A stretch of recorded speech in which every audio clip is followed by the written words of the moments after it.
A very pleasant good morning, dear readers. Welcome back to my channel, English Mentor. Today we are going to analyze the editorial of 17th of June. So let us start this editorial in detail. The title of this editorial is Terrorizing. देखो terrorizing का मतलब जो होता है जिसको हम बोल सकते हैं terrifying या फिर उग्रवादी या आतंकवादी। डिसेंट का जो मतलब होता है a difference of opinion, जब विचारों का मतभेद होता है उसके लिए आप बोल सकते हैं डिसेंट।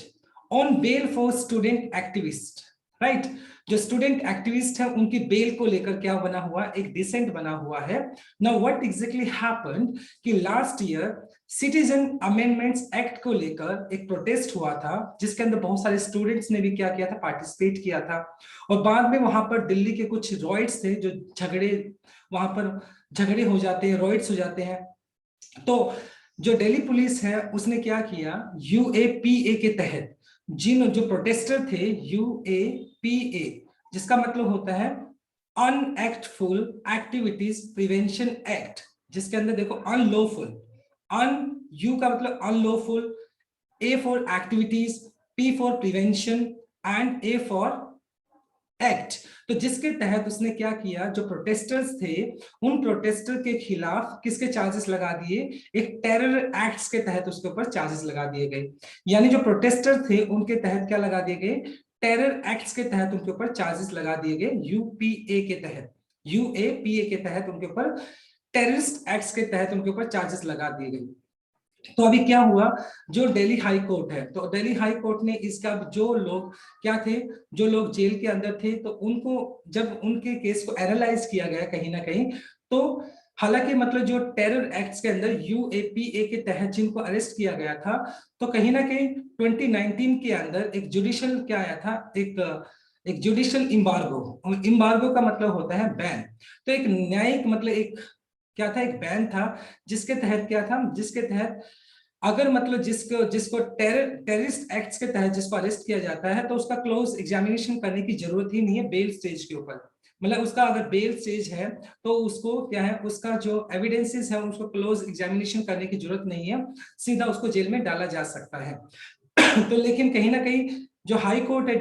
दिल्ली हाई कोर्ट है, उसने इस बात का क्या किया, इसको एनालाइज किया और कहीं ना कहीं इस बात का पता लगाया, कहीं ना कहीं इस बात का पता चला कि मतलब जिन जिन स्टूडेंट्स के ऊपर, जिन एक्टिविस्ट के ऊपर ये जो चार्जेस लगाए गए थे और उनको बेल नहीं दिया गया था, तो कहीं ना कहीं उनके साथ इनजस्टिस था। तो उस बात को ध्यान में रखते हुए जो दिल्ली हाई कोर्ट है उन्होंने उन स्टूडेंट्स के जो एविडेंसेस थे उनको एनालाइज किया कहीं ना कहीं और बाद में उनको बेल प्रदान कर दी, बाद में उनको बेल दे दी। तो उसको बेल देने की वजह से अब ये क्या बन गया, एक डिसेंट बन गया, डिफरेंस ऑफ ओपिनियन बन गया किसके, इनके बीच में, जो हाई कोर्ट है और जो दिल्ली पुलिस है उनके बीच में एक डिसेंट बन गया है और डिफरेंस ऑफ ओपिनियन बन गया है। जिसकी वजह से दिल्ली पुलिस ने क्या किया, ये जो केस अब कहां पर उन्होंने फॉरवर्ड कर दिया, उन्होंने सुप्रीम कोर्ट में फॉरवर्ड कर दिया। तो इस तरह का एक सीन बना हुआ है। नाउ लेट अस अंडरस्टैंड कि एग्जैक्टली हुआ क्या है। सो बी अटेंटिव, राइट। देखिए, तो HC high court bell orders, मतलब जो दिल्ली हाई कोर्ट है उसने अपने बेल के ऑर्डर्स दिए हैं। और इंडिक्टमेंट, देखो इंडिक्टमेंट का मतलब जो होता है an accusation of wrongdoing. Accusation का मतलब होता है जब किसी के ऊपर आरोप लगाते हो, रॉइंग डूइंग का मतलब गलत, मतलब किसी ने गलत किया है उसके खिलाफ आप जब आरोप लगाते हो। Of attempt to portray, portray का मतलब चित्रित करना। Daily protest, protest as a terrorist act. देखो कहीं ना कहीं जो जो दिल्ली हाई कोर्ट है उसके जो ऑर्डर्स हैं वो क्या है, इंडिक्टमेंट। इंडिक्टमेंट का मतलब होता है जब आप क्या करते हो, सामने वाले ने मान लो कुछ गलत किया है तो उस गलत को जब आप क्रिटिसाइज करते हो तो उसको हम बोल सकते हैं इंडिक्टमेंट। तो कहीं ना कहीं है जो पुलिस है, दिल्ली पुलिस है, उसने क्या किया, जो प्रोटेस्टर्स थे उनके ऊपर अटेम्प्ट टू पोर्ट्रे, उनको दिखाने की कोशिश की। मतलब जो प्रोटेस्टर्स थे, दिल्ली पुलिस ने जो प्रोटेस्टर्स थे जो कि सिटीजन अमेंडमेंट्स एक्ट के तहत जो प्रोटेस्ट कर रहे थे, और वहां पर दिल्ली के अंदर रॉयट्स भी हो जाते हैं, दंगे फसाद हो जाते हैं, तो उन जो प्रोटेस्टर्स थे उनको किस कैटेगरी में डालने की बात की, उनको किस तरीके से चित्रित करने की बात की, टेररिस्ट एक्ट के तहत, किसमें, यूएपीए, जिसका मतलब है अनलॉफुल एक्टिविटीज प्रिवेंशन एक्ट के तहत उनको क्या कैसे दिखाने की कोशिश की, उनको एज अ टेररिस्ट एक्ट के तहत उनको अरेस्ट किया गया, उनको जेल किया गया और बाद में उनको बेल भी ग्रांट नहीं की गई कहीं ना कहीं। तो इस बात का जब हाई कोर्ट ने देखा, दिल्ली हाई कोर्ट ने देखा, तो उनको जब देखा कि उनके खिलाफ जो एविडेंसेस दिए गए, जब हाई कोर्ट को ये लगा कि वो बिल्कुल क्लियर है, तो उनको बेल दे दी गई, जिसकी वजह से दिल्ली पुलिस है वो क्या होगी, हाई कोर्ट और दिल्ली पुलिस के बीच में एक डिसेंट क्रिएट हो गया, एक मतभेद क्रिएट हो गया। दिल्ली पुलिस उसको आगे ले जाकर उसने सुप्रीम कोर्ट में इस केस को फॉरवर्ड कर दिया, right. Now let us start. Caught between a statutory ban. देखो, caught between statutory का मतलब होता है लीगल, जिसको आप बोल सकते हैं लीगल, वैधानिक। बार का मतलब हो गया यहाँ पर एक तरीके से रिस्ट्रिक्शन, जिसको आप बोल सकते हो। On grant of regular bell, मतलब अगर कॉट बिटवीन, देखो कॉट बिटवीन अ स्टैच्यूटरी बार और जुडिशियल इम्बार्गो। जुडिशियल मतलब न्यायिक, जिसको आप बोल सकते हैं न्यायिक। इम्बार्गो का मतलब होता है, इम्बार्गो को आप बोल सकते हैं रिस्ट्रेंट, प्रतिबंध। Of any close examination of available evidence at the bail stage. देखिए अब प्रॉब्लम क्या था, हाई मतलब those arrested under the country main anti terror law have been languish in jails without trial for extended periods. काफी लंबी line है, इसको ध्यान से समझते हैं। देखिए मतलब ये जो लाइन बोली गई है वो किसके लिए बोली गई है, देखिए दोज अरेस्टेड मतलब वो लोग जो अरेस्ट किए गए हैं under the country main anti terror law has been languishing, मतलब एज आई टोल्ड यू, जैसे यूएपीए के तहत मतलब जो लोग प्रोटेस्ट कर रहे थे अनलॉफुल एक्टिविटीज प्रिवेंशन एक्ट के तहत, जिनको क्या किया गया था, जिनको जेल किया गया था और उनके खिलाफ एंटी टेरर लॉ के खिलाफ मतलब उनके तहत उन पर चार्जेस लगाए गए। लैंग्वेज का मतलब हो गया लैंग्वेज डिकम्पोज, मतलब सड़ना, और वो जेल के अंदर क्या करे, सड़ रहे हैं विदाउट ट्रायल, यानी उनको ना तो ट्रायल दिया गया एक्सटेंडेड पीरियड, एक लंबे टाइम से यानी 1 साल के करीब वो क्या करे, जेल के अंदर सड़ रहे हैं। एंड कॉट बिटवीन का मतलब वो जो लोग हैं वो फंसे हुए हैं, जो स्टैच्यूटरी बार है, मतलब जो एक लीगल प्रतिबंध है, वैधानिक जो प्रतिबंध है और न्यायिक प्रतिबंध है, उसके बीच में वो फंसे हुए हैं। क्योंकि यूएपीए के तहत मतलब क्या है, अगर किसी के खिलाफ टेररिस्ट एक्ट के चार्जेस लगते हैं तो कहीं ना कहीं बिना कोई क्लोज एग्जामिनेशन किए बिना, उसको एनालाइज किए बिना, उनके जो एविडेंसेस हैं उनको, उनकी जो बेल है उनको क्या किया जा सकता है, उनकी बेल को खारिज किया जा सकता है और उनको कहीं ना कहीं अरेस्ट किया जा सकता है। तो यूएपीए के तहत उनको जो प्रोटेस्ट कर रहे थे उनको क्या कर दिया गया, उनको जेल में डाल दिया गया और उनके खिलाफ जो एविडेंसेस थे उन एविडेंसेस को भी क्या एग्जामिन नहीं किया गया और उनको जेल में डाल दिया गया। तो इस मतलब एक पर्टिकुलर इस सिचुएशन में ये जो लोग जिनको अरेस्ट किया गया था, जिनके ऊपर एंटी टेरर लॉ के तहत उनके ऊपर चार्जेस लगे थे, कहीं ना कहीं उनको जेल में डाल दिया गया था। तो एक ऐसी सिचुएशन में फंसे हुए थे जिसमें एक तो स्टैच्यूटरी बैन, उनके ऊपर लीगल बैन था, जुडिशियल इमार्गो मतलब जो उनके न्यायिक जो उनके ऊपर प्रतिबंध था उसमें वो फंसे हुए थे, जिसमें वो बेल के लिए भी अप्लाई नहीं कर सकते थे, क्योंकि यूएपीए के तहत उनके ऊपर सीधा क्या किया जा सकता था, चार्जेस लगाए जा सकते थे और उनको जेल में डाला जा सकता था। उनको एग्जैक्टली जेल में डाल दिया, उनको जेल में भी डाल दिया गया था इसी तरीके से। The Delhi high court orders, और दिल्ली हाई कोर्ट के जो ऑर्डर्स हैं ग्रांटिंग बेल, और दिल्ली हाई कोर्ट ने क्या किया, उनको बेल ग्रांट किया है टू 3 स्टूडेंट्स एक्टिविस्ट। जो 3 जो एक्टिविस्ट थे, जो बच्चे स्टूडेंट्स थे, उनको क्या किया गया, उनको बेल दे दी गई, jail for a year for their alleged role. और मतलब जो दिल्ली हाई कोर्ट है उसने क्या किया, 3 जो स्टूडेंट्स जो एक्टिविस्ट थे उनको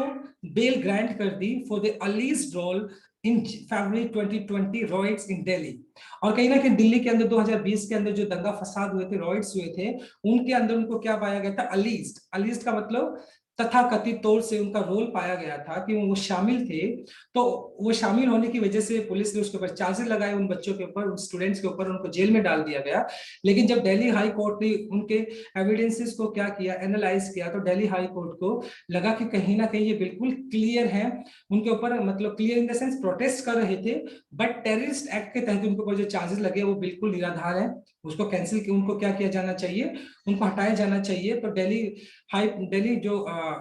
हाई कोर्ट है उसने उन स्टूडेंट्स को क्या किया, उन स्टूडेंट्स को बेल ग्रांट की। Represent a clear headed efforts to get around का मतलब ओवरकम करना सच इम्पेडिमेंट्स। इम्पेडिमेंट का मतलब होता है हिंड्रेंसेस, जो बाधाएं हैं और कहीं ना कहीं मतलब दिल्ली हाई कोर्ट ने जो बेल ग्रांट की है वो क्या दिखाता है, रिप्रेजेंट्स क्लियर हेडेड एफर्ट्स। तो कहीं ना कहीं ये जो सुप्रीम जो हाई कोर्ट है, दिल्ली हाई कोर्ट है, उसके एफर्ट्स जो है वो साफ साफ दिखाई पड़ते हैं, क्लियर हेडेड साफ साफ दिखाई पड़ते हैं, टू गेट अराउंड का टू ओवरकम सच इम्पेडिमेंट्स। और किस तरह के इम्पेडिमेंट्स थे कि मतलब विदाउट मतलब जो एविडेंसेस हैं उनको एनालाइज किए बिना उनको सीधा जेल में डाला जा सकता है यूएपीए के तहत। तो वो जो है, तो कहीं ना कहीं हाई कोर्ट ने, दिल्ली हाई कोर्ट ने उन एविडेंसेस को क्या किया, एनालाइज किया, और उन जो वो 3 जो स्टूडेंट्स थे उनको ग्रांट क्या की गई, बेल ग्रांट की गई। और कहीं ना कहीं जो हिंड्रेंसेस थे, इम्पेडिमेंट्स थे, तो उन इम्पेडिमेंट्स को कहीं ना कहीं ओवरकम किया किसने, दिल्ली हाई कोर्ट ने ओवरकम किया। और ओवरकम करके उन जो 3 स्टूडेंट्स थे उनको क्या किया, उनको बेल ग्रांट की। साउंड इन लीगल, साउंड का मतलब दमदार दिखाई पड़ना, लीगल रीजनिंग, लीगल कानूनी, रीजनिंग का मतलब लॉजिकल, एंड इंटरप्रिटेशन, इंटरप्रिटेशन का मतलब व्याख्या। और कहीं ना कहीं जो दिल्ली हाई कोर्ट ने जो अपना एक इंटरप्रिटेशन दिया है, जो मतलब उसने अपनी जो व्याख्या दी है वो बहुत लॉजिकल यानी लीगल रीजनिंग, लॉजिकल दिखाई पड़ती है, लीगल तरीके से वो लॉजिकल भी है, और उसका जो व्याख्या वो बहुत ज्यादा साउंड दिखाई पड़ती है, बहुत ज्यादा मतलब दमदार प्रतीत होती है। क्या है देखें, the judgment of justice Siddharth Mridul and justice Anup Jairam बम्बानी। अब ये जो फैसला लिया है जो ग्रांट देने का उन 3 स्टूडेंट्स को, तो 2 जस्टिस थे, एक तो सिद्धार्थ मृदुल और एक है अनूप जयराम। इन्होंने क्या किया था, उन्होंने ये ग्रांट के जो ऑर्डर्स पास किए हैं, how made a salient, salient का मतलब होता है मुख्य, मेन, डिस्टिंक्शन, डिस्टिंक्शन का मतलब होता है डिफरेंस, मतलब between those accused of offences against the country integrity अखंडता and security on the one hand, and protesters of the dissenters robbed involved, robbed का मतलब इन्वॉल्व करना, in unjustifiably under the rubric of terrorism on other. देखिए, तो यहाँ पर जो सिद्धार्थ मृदुल और जयराम बम्बानी है, तो जो कि जस्टिस है जिन्होंने ये फैसला लिया कि उन स्टूडेंट्स को जो बात की जा रही थी उनको बेल ग्रांट करने की, तो उन्होंने एक बहुत ही सैलिएंट डिस्टिंक्शन, डिफरेंस क्रिएट किया। उन्होंने बताने की कोशिश की, दोज अक्यूज जिनके ऊपर चार्जेस लगे हैं, ऑफेंस, किसी भी तरह के ऑफेंस के चार्जेस लगे हैं उनके ऊपर, कि कंट्री की, जिसकी वजह से कंट्री की जो इंटीग्रिटी है, अखंडता है, या जो सिक्योरिटी है, मतलब जो किसी भी देश की जो सुरक्षा है, मतलब उसके अंदर, और प्रोटेस्टर जो प्रोटेस्ट करने वाले होते हैं, डिसेंटर मतलब जो मतभेद रखते हैं, इन्वॉल्व, रॉब्ड का मतलब इन्वॉल्व करना, अनजस्टिफिबली मतलब अनजस्टिफिबली इनजस्टिक तरीके से जिसको इन्वॉल्व कर लिया गया है, अंडर द रुब्रिक, रुब्रिक मतलब title of terrorism of other. मतलब यहाँ पे बताने की कोशिश क्या की गई है, यहाँ पर जो जस्टिस है उन्होंने इस बात को क्लेरिफाई करने की कोशिश की गई है कि जो मतलब कुछ लोग ऐसे ऑफेंसेस को करते हैं जो कि किसी भी कंट्री की इंटीग्रिटी मतलब अखंडता और उसकी सुरक्षा को खतरा पैदा करती है, तो वो लोगों को टेररिस्ट एक्ट के तहत उनको अरेस्ट किया जाना चाहिए। लेकिन जो प्रोटेस्टर होते हैं, डिसेंटर्स होते हैं, उनको कहीं ना कहीं गलत तरीके से रॉब्ड इन, उनको इन्वॉल्व कर लिया गया under the rubric, under the title of terrorism. तो कहीं ना कहीं इस बात को हमें डिफरेंशिएट करना होगा कि अगर कोई भी प्रोटेस्ट करता है, तो प्रोटेस्ट के, अगर प्रोटेस्ट करता है तो प्रोटेस्ट तो हमारा जो कॉन्स्टिट्यूशन है हमें राइट देता है, तो प्रोटेस्ट या डिसेंटर्स होते हैं उनके ऊपर यूएपीए के तहत जो टेररिस्ट एक्ट के जो चार्जेस लगते हैं वो चार्जेस नहीं लगने चाहिए, क्योंकि इन दोनों में फर्क है। अगर आप किसी कंट्री के लिए उसकी इंटीग्रिटी और सिक्योरिटी के लिए खतरा पैदा करते हो, तब आपको यूएपीए के तहत टेररिस्ट एक्ट के चार्जेस लगने चाहिए। लेकिन अगर आप प्रोटेस्ट करते हो या डिसेंट करते हो, क्रिटिसाइज करते हो, तो उसके तहत मतलब आपके ऊपर ये चार्जेस नहीं लगने चाहिए। और उन्होंने साथ के साथ रॉब्ड इन, और कहीं ना कहीं कहा कि जो प्रोटेस्टर थे उनको गलत तरीके से रॉब्ड का मतलब इन्वॉल्व कर लिया गया अंडर द टाइटल, उनको किस तरह का टाइटल दिया गया, टेररिज्म ऑन द अदर, मतलब उनको टेररिस्ट जो एक्टिविटीज है उनके तहत उनको क्या किया गया, जेल में डाल दिया गया, जो कि उनके साथ बहुत ज्यादा इनजस्टिस हुआ। तो ये बात कहीं ना कहीं जो जस्टिस है उन्होंने इस बात को बहुत बारीकी से क्लैरिफाई किया। The unlawful activities prevention act, देखो ये जो मैं यूएपीए की मैं बात कर रहा हूं, तो इसके तहत क्या किया जाता है, देखो अनलॉफुल एक्टिविटीज प्रिवेंशन एक्ट के तहत हैज बीन इन्वॉक्ड, इन्वॉक का मतलब होता है summon into action by Delhi police against the activist. मतलब कहीं ना कहीं जो यूएपीए के तहत जो दिल्ली पुलिस है उन्होंने क्या किया है, एक तरीके से जो एक्टिविस्ट थे एंड अदर्स, और जो दूसरे प्रोटेस्टर्स थे who were among those organising the protest against the citizen amendments act. तो उनके खिलाफ क्या किया, उनके खिलाफ दिल्ली पुलिस ने क्या किया, इन्वॉक करना, इंपोज करने के सेंस में हो गया यहाँ पर। तो उनके खिलाफ क्या किया, उनको यूएपीए के तहत उनके ऊपर क्या किया, जो यूपीए के तहत टेररिस्ट एक्टिविटीज के तहत उनके ऊपर चार्जेस लगा दिए गए। हालांकि वो जो प्रोटेस्टर थे, जो एक्टिविस्ट थे, वो क्या कर रहे थे, सिटीजन अमेंडमेंट्स एक्ट के तहत वो प्रोटेस्ट कर रहे थे। On the claim they had also fermented the rights, और कहीं ना कहीं पुलिस ने इस बात का भी दावा किया क्या, कि दे हैड, जो प्रोटेस्टर्स थे, जो कि सिटीजन अमेंडमेंट्स एक्ट के तहत जो प्रोटेस्ट कर रहे थे, उन्होंने क्या किया, फॉर्मेंट का मतलब एजिटेटेड, उकसाना द राइट्स। कहीं ना कहीं उन्होंने इस बात का भी दावा किया कि जो दिल्ली पुलिस का दावा था कि जो प्रोटेस्ट कर रहे थे उन लोगों ने क्या किया, दंगे फसाद को भड़काने की भी कोशिश की। तो इस वजह से उनके खिलाफ क्या किए गए, यूएपीए के तहत उनके खिलाफ टेररिस्ट एक्टिविटीज के तहत उनके ऊपर चार्जेस लगा दिए गए। Under section 43D5 there is a legal bar on granting bail if the court is of the opinion that there are reasonable ground to believe that the accusation against those held prima facie true। देखिए, अब हमारा जो constitution है उसके तहत 44(3)D के तहत मतलब एक लीगल बार है। लीगल बार मतलब एक हमारे पास एक कानूनी प्रतिबंध है, क्या, ग्रांटिंग बेल, मतलब बेल को ग्रांट करने से रोका जा सकता है इफ कोर्ट, अगर कोर्ट इस बात के ओपिनियन में होती है, अगर कोर्ट इस बात को लेकर सहमत होती है, दे आर रीजनेबल ग्राउंड, मतलब उसके पास रीजनेबल ग्राउंड्स का मतलब उसके पास रीजनेबल कह सकते हो एविडेंसेस है, अगर उसके पास पुख्ता एविडेंसेस है इस बात को बिलीव करने में, इस बात को ट्रस्ट करने में कि जो एक्यूजेशंस लगे हैं, जो आरोप लगे हैं जो प्रोटेस्टर के खिलाफ, against those held is prima facie. Prima facie का मतलब होता है, देखो, as it seems at the first sight, जिसको मतलब फर्स्ट दृष्टि की अगर बात करें तो अगर मतलब कहीं ना कहीं फर्स्ट दृष्टि के अंदर, फर्स्ट साइट के अंदर अगर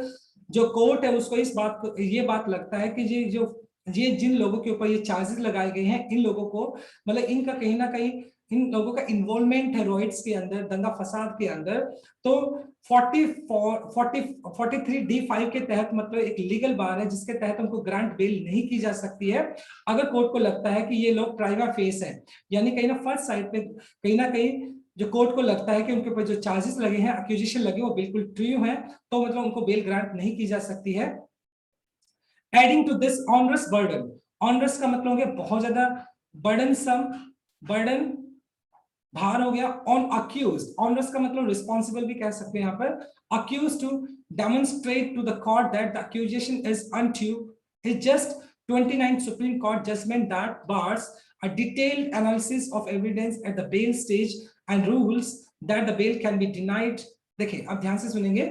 और एडिंग टू दिस, अब इसके साथ साथ मतलब ऑनरस बर्डन, मतलब एक बहुत बर्डन सम कह सकते हैं, बहुत बड़ी रिस्पॉन्सिबिलिटी, एक बहुत बड़ा भार है ऑन द अक्यूज, जिन लोगों के ऊपर क्या लगे, एक्यूजेशन लगे हैं, जिन लोगों के ऊपर चार्जेस लगे हैं, टू डेमोन्स्ट्रेट, मतलब उनको दिखाना पड़ेगा, डेमोन्स्ट्रेट करना पड़ेगा टू द कोर्ट, कोर्ट को ये दिखाना होगा कि उनके ऊपर जो एक्यूजेशन लगे हैं इज अनट्रू, वो बिल्कुल झूठे हैं। इस 2019 के तहत 2019 में सुप्रीम कोर्ट ने अपने जजमेंट दिया था, उसके तहत दैट बार्स का मतलब यहाँ पे रिस्ट्रेंट करना, किसी चीज को रोकना, detail analysis of evidences at the bail stage, मतलब अगर कहीं ना कहीं सुप्रीम कोर्ट ने ये बोला था कि अगर बेल स्टेज के ऊपर अगर फर्स्ट प्राइमा दिखाई पड़ता है जिसके अंदर मतलब सामने वाले का जो है अगर लगता है कि उसका इन्वॉल्वमेंट कहीं ना कहीं है, तो सुप्रीम कोर्ट ने बोला था कि एक detail analysis of evidences at bail stage and rules, और कहीं ना कहीं इस बात का ऑर्डर दिया, bail can be denied on the broad probabilities of the case, मतलब कहीं ना कहीं अगर प्राइमा फेस के अंदर जिन लोगों के खिलाफ ये चार्जेस लगे हैं कहीं ना कहीं सुप्रीम कोर्ट ने इस बात का बोला था कि अगर ऐसा लगता है प्राइमा फेस के अंदर कि उनका कहीं ना कहीं इन्वॉल्वमेंट है, तो बेल जो स्टेज होती है उसके ऊपर उनकी बेल को क्या किया जा सकता है, उनको मना किया जा सकता है। हालांकि उनको जो डिटेल एनालिसिस ऑफ एविडेंसेस है, उस डिटेल एनालिसिस ऑफ एविडेंसेस होने के बावजूद भी उनकी बेल को क्या किया जा सकता है, उसको खारिज किया जा सकता है, उसको मना किया जा सकता है अगर उनका प्राइमा फेस है, इन द सेंस अगर उनका इन्वॉल्वमेंट फर्स्ट फेज है, फर्स्ट साइट में दिखाई पड़ता है। तो ये बात किसने बोली थी, सुप्रीम कोर्ट ने बोला था। The high court has ruled given order that the bail court can look at the available evidences to satisfy itself, और कहीं ना कहीं हाई कोर्ट जो दिल्ली हाई कोर्ट है उसने इस बात का हवाला दिया कि दिल्ली हाई कोर्ट ने हैज रूल्ड दैट, कहीं ना कहीं उसने इस बात का ऑर्डर दिया दैट बेल कोर्ट वो कोर्ट जहां पे बेल दी जाती है, can look at the available evidence. तो जो बेल कोर्ट है वो जो एविडेंसेस है उन प्रोटेस्टर के खिलाफ, उन एविडेंसेस को क्या कर सकता है, देख सकता है, एनालाइज कर सकता है और अपने आप को सेटिस्फाई कर सकता है।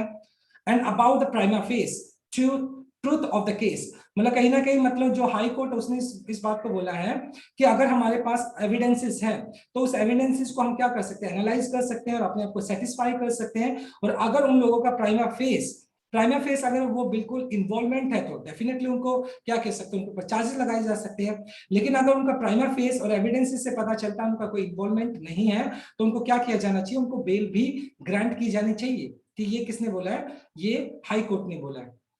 In other words there is no statutory invincibility. Invincibility का मतलब होता है prevent from doing what is intended. Okay, तो कहीं ना कहीं मतलब जो कानूनी एक प्रतिबंध है to the precaution can merely because UPA has been involved. मतलब ये ऐसा नहीं है कि मतलब जो यूपीए के तहत उन लोगों के खिलाफ जो प्रोटेस्टर थे या डिसेंटर थे उनके खिलाफ क्या लगा दिए सॉरी, उनके खिलाफ क्या लगा दिए, टेररिस्ट एक्टिविटीज के तहत उनके ऊपर चार्जेस लगा दिए। तो इसका मतलब ये नहीं है कि एक स्टैच्यूटरी इनविंसिबिलिटी, यहाँ पर हम रिस्ट्रेन बोल सकते हैं कि प्रतिबंध, ऐसा नहीं कि उनके ऊपर कोई प्रतिबंध लग गया है कि वो कुछ भी प्रिकॉशन, वो prosecutions can merely because of UPA has been involve, कि मतलब वो लोग कुछ भी, वो लोग अभियोग नहीं चला सकते, यानी जिन लोगों के खिलाफ टेररिस्ट एक्ट के तहत चार्जेस लगा दिए गए हैं तो उसका मतलब ये नहीं है कि वो मतलब अपने फेवर में कुछ नहीं कर सकते हैं या वो इस बात को प्रूव नहीं कर सकते, उनको जेल में डाल दिया गया कहीं ना कहीं, ऐसा नहीं है। बल्कि उनको भी इस बात का राइट होना चाहिए कि एग्जैक्टली क्या उनको जब अरेस्ट किया गया है क्या वो प्रॉपर तरीके से उनको अरेस्ट किया गया है या उनके ऊपर धक्के के चार्जेस लगाए गए हैं। तो ऐसा नहीं है कि अगर उनके ऊपर यूएपीए के तहत चार्जेस लगा दिए गए हैं तो वो कुछ भी नहीं कर सकते, बल्कि वो भी अपने राइट्स के लिए लड़ सकते हैं कहीं ना कहीं, right. It is found that, ऐसा पाया गया है, it has found that none of the three, Asif Iqbal, Tana, Natasha Narwal and Devgana Kalita, ये तीन वो जो स्टूडेंट्स हैं जिनको क्या किया गया था, अरेस्ट किया गया था और जो कि प्रोटेस्ट कर रहे थे सिटीजन अमेंडमेंट्स एक्ट के तहत, वो क्या कर रहे थे, वो प्रोटेस्ट कर रहे थे और उनके ऊपर क्या चार्जेस लगा दिए गए, उनके ऊपर टेररिस्ट एक्ट्स के तहत उनके ऊपर चार्जेस लगा दिए गए कहीं ना कहीं। वो स्पेसिफिकली, मेनली और particularly accused of any terrorist act, और उनके पर क्या मतलब ये हाई कोर्ट को इस बात का पता चला बाद में कि इन जो तीन जो स्टूडेंट्स हैं इनके ऊपर जो टेररिस्ट एक्ट के तहत चार्जेस लगाए गए थे वो बिल्कुल खारिज थे, वो बिल्कुल निराधार थे, वो ऐसा कुछ नहीं था। फंडिंग ऑफ टेररिस्ट, मतलब ना तो उन्होंने फंडिंग ऑफ टेररिस्ट एक्टिविटीज को फंडिंग किया, और एक्ट अमाउंटिंग मतलब इक्वल टू कॉन्स्पिरेसी, षड्यंत्र to commit a terrorist act, और ना ही मतलब उनका कोई ऐसा इन्वॉल्वमेंट था कि वो टेररिस्ट एक्ट को क्या कर रहे थे, कॉन्स्पिरेसी को षड्यंत्र को बनाने की कोशिश कर रहे थे, और समथिंग प्रिपरेटरी टू, या कुछ ऐसा उनका प्लान था जिसके तहत मतलब वो कुछ टेररिस्ट एक्टिविटीज को एग्जीक्यूट करने वाले थे। तो ऐसे कुछ भी उनके ऊपर चार्जेस नहीं थे। तो कहीं ना कहीं जो दिल्ली हाई कोर्ट है उसने इन चीजों का एनालाइज किया तो इस बात को खारिज किया कि इनके ऊपर जो चार्जेस लगे वो बिल्कुल निराधार है और उनके टेररिस्ट एक्ट के चार्जेस उनके अनजस्टिफुली, मतलब कहीं ना कहीं इनजस्टिफुली उनके ऊपर लगाए गए हैं, जो कि गलत है।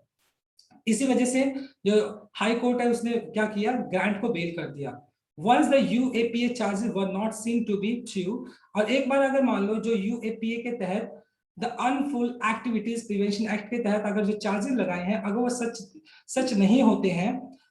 And it was open to the court to admit them to the regular bail, तो कोर्ट क्या कर सकती है उसके बाद उनको रेगुलर बेल ग्रांट कर सकती है। ऑब्वियस सी बात है, अगर उनके खिलाफ जो टेररिस्ट एक्ट के तहत जो चार्जेस लगे हैं अगर वो अनट्रू है, वो चार्जेस एग्जैक्टली ट्रू ही नहीं है, तो उन जो प्रोटेस्टर्स है जिनको जेल में डाला गया उनको कहीं ना कहीं राइट मिलता है कि वो अपने बेल को अप्लाई कर सकते हैं until conclusion of the trial, जब तक कि कंक्लूजन ऑफ द ट्रायल, जब तक ट्रायल चलता है, जब तक उस ट्रायल का कंक्लूजन फैसला नहीं आ सकता है, तो वो जो लोग जिनको अरेस्ट किया गया है वो अपनी बेल के लिए अप्लाई कर सकते हैं।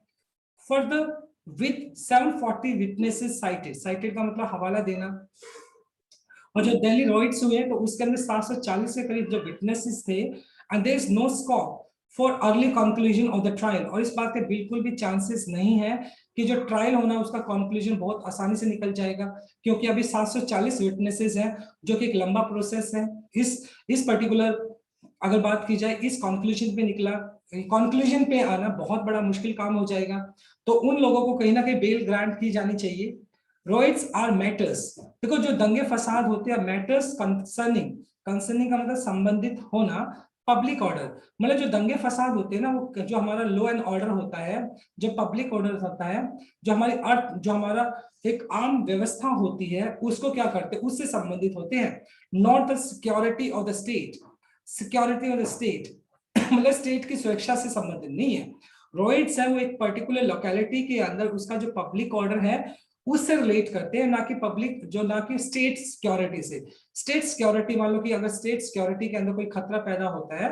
तो तो उसको मतलब हमें क्या करना चाहिए, उसको हमें टेररिस्ट एक्टिविटीज के तहत हमें उसको काउंट करना चाहिए। लेकिन रॉयट्स जो होते हैं, दंगे फसाद अगर हो जाते हैं तो पब्लिक ऑर्डर से संबंधित है। द कोर्ट ऑब्जर्वेशन, और कोर्ट का जो ऑब्जर्वेशन है, जो समीक्षा है कोर्ट की, that the state in its anxiety to suppress dissent, और कहीं ना कहीं जो स्टेट था, दिल्ली स्टेट की बात की जा रही है, तो उसने क्या किया, अपनी एंजाइटी के अंदर, अपनी चिंता के अंदर सप्रेस दबाना, ओके, तो उसने क्या किया, अपनी ऑपरेस करने की कोशिश की, अपनी चिंता के अंदर उसने दबाने की कोशिश की, डिसेंट हैज ब्लर्ड, मतलब जो डिसेंटर्स थे उसने क्या किया, देखो कोर्ट ने क्या किया, कोर्ट ऑब्जर्वेशन, कोर्ट का ऐसा मानना है कि जो स्टेट जो है उसने क्या किया, अपनी चिंता के अंदर सप्रेस करने की कोशिश की है डिसेंट को, मतभेद को, has blurred the line between the constitutionally granted right to the protest and terrorist activities is a stern indictment of the establishment. देखिए तो कोर्ट ने क्या किया, कोर्ट ने अपनी ऑब्जर्वेशन में मतलब क्या देखा, स्टेट बहुत ज्यादा क्या था, एंजाइटी था, चिंता के अंदर था, जिसने क्या किया, जो मतभेद था उसको दबाने की कोशिश की, सप्रेस करने की कोशिश की, और कहीं ना कहीं उसने सप्रेस करने के अंदर ब्लर, ब्लर का मतलब था अनक्लियर हो जाना, in the form of expression, blur the line between constitutionally granted right to protest, मतलब जो हमारा कॉन्स्टिट्यूशन हमें क्या करता है, अकॉर्डिंग टू द कॉन्स्टिट्यूशन जो हमें क्या करता है, एक राइट देता है, जो कि प्रोटेस्ट का हमें राइट देता है, तो कहीं ना कहीं जो स्टेट है उसने अपनी एंजाइटी के अंदर जो प्रोटेस्ट हमें करना होता है, जो हमें प्रोटेस्ट करने का जो राइट होता है, और एक टेररिस्ट एक्टिविटीज, दोनों में फर्क करने में कहीं ना कहीं चूक हुई, कहीं ना कहीं जो एक फाइन गैप होता है, दोनों में फर्क होता है कि अगर आप प्रोटेस्ट करते हो या फिर आप क्या करते हो, टेररिस्ट एक्टिविटीज के अंदर इन्वॉल्व होते हो, तो इन दोनों के अंदर फर्क करने में कहीं ना कहीं क्या किया है, स्टेट ने कहीं ना कहीं इस बात में गलती की है, क्योंकि चिंता के अंदर उसने ये गलत फैसला लिया है कि वो इस चीज को आई थिंक डिफरेंशिएट नहीं कर पाई कि प्रोटेस्ट करना और टेररिस्ट एक्टिविटीज के अंदर इन्वॉल्व होना, ये दोनों बात में बहुत बड़ा फर्क है। इज ए स्ट्रेन, स्ट्रेन का मतलब हो गया बहुत ज्यादा, स्ट्रिजेंट कठोर, इंडेक्टमेंट, इंडेक्ट का मतलब इंडेक्टमेंट का मतलब होता है कि अगर मतलब कोई सामने वाला कुछ चीज गलत करता है तो आप उसको क्रिटिसाइज करते हो ऑफ द एस्टेब्लिशमेंट, एस्टेब्लिशमेंट का मतलब यहाँ पे सिस्टम कह सकते हो, तो यहाँ पे जो सिस्टम है, जो सरकार है, तो कहीं ना कहीं कोर्ट ने जो स्टेट है उसका जो सिस्टम है जिसके तहत मतलब रॉन्ग डू के जो चार्जेस लगाए हैं, जो कि गलत तरीके से चार्जेस लगाए गए हैं, तो कोर्ट ने उसको क्या किया, कहीं ना कहीं क्रिटिसाइज किया है कि कहीं ना कहीं जो फाइन गैप था, कि जो हमारा कॉन्स्टिट्यूशन हमें क्या देता है, राइट देता है किस चीज के, कि हम प्रोटेस्ट कर सकते हैं, और प्रोटेस्ट करना और टेररिस्ट एक्टिविटीज के अंदर क्या था, बहुत ज्यादा क्या होता है, एक फर्क होता है, लाइन बिटवीन, दोनों में फर्क होता है, लेकिन उन्होंने शायद उन दोनों लाइनों को मैच, उन्होंने मिक्स कर लिया, प्रोटेस्ट करने को टेररिस्ट एक्टिविटीज के अंदर उन्होंने शामिल कर लिया, ठीक है, तो कहीं ना कहीं ये सरकार की तरफ से, स्टेट की तरफ से गलत डिसीजन लिया गया, और इस बात का हवाला हाई कोर्ट ने दिया है,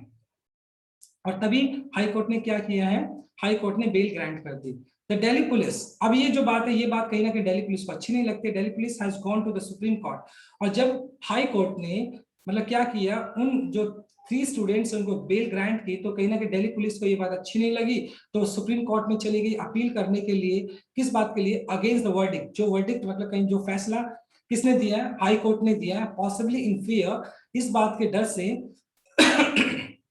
दैट द रूलिंग, जो ऑर्डर दिया हाई कोर्ट ने, मे फॉइल, फॉइल का मतलब डैमेज करना, खराब कर देना, इट्स डिजाइन, मतलब जो उसका सिस्टम है Delhi high court, Delhi police का, तो कहीं ना कहीं दिल्ली पुलिस ने मतलब अपनी अपील सुप्रीम कोर्ट के अंदर की कि जो हाई कोर्ट ने जो डिसीजन लिया है, तो उससे हो सकता है कि उसका जो डिजाइन है मे फॉइल वो डैमेज हो सकता है, पेइंग प्रोटेस्टर्स एज टेररिस्ट, मतलब जिसके अंदर क्या है, प्रोटेस्टर को मतलब जिसके अंदर दिल्ली पुलिस क्या करती है, जो प्रोटेस्टर्स होते हैं जिसके तहत उनको टेररिस्ट के प्रोटेस्टर्स होते हैं, उनको क्या किया जाता है, उनको टेररिस्ट की तरह क्या किया जाता है, उनको डिक्लेयर किया जाता है, उनका जो एक सिस्टम है कहीं ना कहीं वो फेल ना हो जाए, क्योंकि प्रोटेस्टर्स को जिस तरीके से दिल्ली पुलिस के हैं उसको इस बात का डर है। देखिए दोबारा से लाइन को कंसीडर करते हैं। The police has gone to Supreme Court, यानी पुलिस कहां पे चली गई? सुप्रीम कोर्ट चली गई। उसने अपील लगाई कि जो वर्डिक्ट लिया हाई कोर्ट ने, पॉसिबली इन फियर, शायद जो हाई कोर्ट है, सॉरी जो पुलिस है, तो उसने किस बात का डर था कि शायद जो सुप्रीम हाई कोर्ट ने जो डिसीजन लिया मे फॉल, वो खराब कर सकता है इट्स डिजाइन, उसके सिस्टम को, टू पेंट, जो ये डिक्लेयर करता है कि जो प्रोटेस्टर है एज टेररिस्ट, जिसके अंदर प्रोटेस्टर को एज अ टेररिस्ट डिक्लेयर किया जाता है, तो उनका जो सिस्टम है कहीं ना कहीं वो सिस्टम खराब ना हो जाए। If the high court approach to grant of bail is upheld, और अगर मतलब हाई कोर्ट की जो अप्रोच है, उसकी जो ग्रांट है, उसको अपहेल्ड किया जाता है, उसको मेंटेन किया जाता है, प्रिजर्व किया जाता है, बनाए रखा जाता है, it would help secure the liberty. तो कहीं ना कहीं इसका नेगेटिव इफेक्ट भी होगा। ये दिल्ली पुलिस ने बोला है कि इससे क्या होगा, लिबर्टी का मतलब आजादी मिलना ऑफ अदर डिसेंटर्स, जो दूसरे प्रोटेस्टर्स हैं कहीं ना कहीं उनको इस बात की आजादी मिल जाएगी, वो भी बेल के लिए अप्लाई करेंगे। हेल्ड अंडर द यूपीए, और जिनको अरेस्ट किया गया है यूएपीए के तहत, तो वो जो डिसेंटर्स हैं उनको भी इस बात की लिबर्टी मिल जाएगी, आजादी मिल जाएगी। Elsewhere without sufficient basis,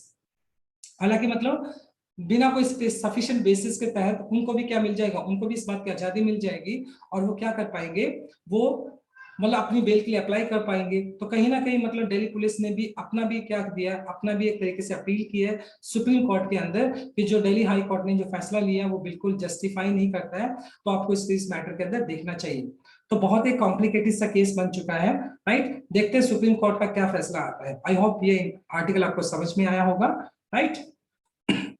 So thanks for watching this video, my dear students. Do like, share, comment, and subscribe to my channel. So tomorrow I'll continue with another article. Till then, bye bye. Take care and have a nice day.